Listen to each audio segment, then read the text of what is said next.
Hello everyone, and welcome back to Dragon Ball FighterZ Crash Course. Having good defense is very important in this game. You can know all sorts of sophisticated combos and setups, but none of it matters if your character gets hit twice and dies. Like every 2D fighting game, block low while the opponent is on the ground, and block high when the opponent is in the air. This way, you only need to react to grounded overheads and jumps. Most of the grounded overheads in the game are relatively slow and have unique animations. The universal overheads only hit after 24 frames, and all involve a hop animation. So if you see the character's feet leave the ground, it's either the universal overhead, or they're beginning aerial offense. You block high either way. Dragon rushes have a warning circle, and cannot be cancelled into from normals, meaning you only have to watch for them at the very beginning of the opponent's offense, or right after blocking an assist. They can be evaded by either pressing an attack button or jumping away. But the most stable way to stop a Dragon Rush is by inputting one yourself. Being patient and knowing when to attack back will prevent a lot of damage during the match.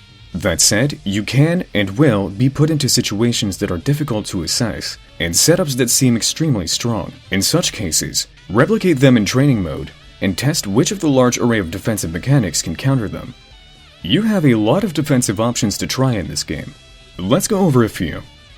First, you can try jumping backwards out from pressure, but be careful, as you cannot block at all for the first 4 frames of the jump attempt. You also have Crouching H, the universal anti-air. It is invincible to aerial attacks, but needs to be used early since it has 3 vulnerable frames at the start. It's also slow to recover on both block and whiff, so remember to cancel it into a safe special if blocked, and into a Vanish Attack if it whiffs and you are about to get punished for it. It's also one of several main counters against super dashes.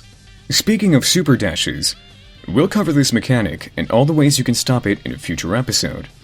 Another useful tool is Vanish Attack, done by pressing M plus H. While it too has 3 vulnerable startup frames, it switches sides once it activates, so it can evade attacks, escape the corner, and even leave you at a frame advantage after it gets blocked, if you attack immediately after landing. It's also the only way to cancel whiffed normals, so it can save you from getting punished. It has counters too, so it's only useful in specific situations. Reflect is done by pressing backwards plus S. If you whiff it, you can see that it has an active window while the character is doing a stance, and then a punishable window during the arm sweep.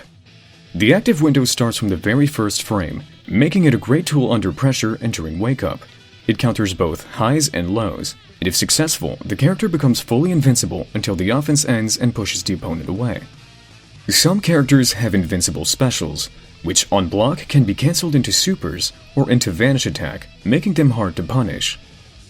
Every character's level 3 super has invincibility from the first frame, making it a useful defensive tool. But be aware that level 3 supers are punishable on block, and deal fully recoverable damage. Guard cancels are a great way to escape while stuck blocking in the corner, and can even be done when you only have a single character left. But make sure to use at the correct time in order to avoid getting hit by the opponent's following attack. It's also highly punishable on block.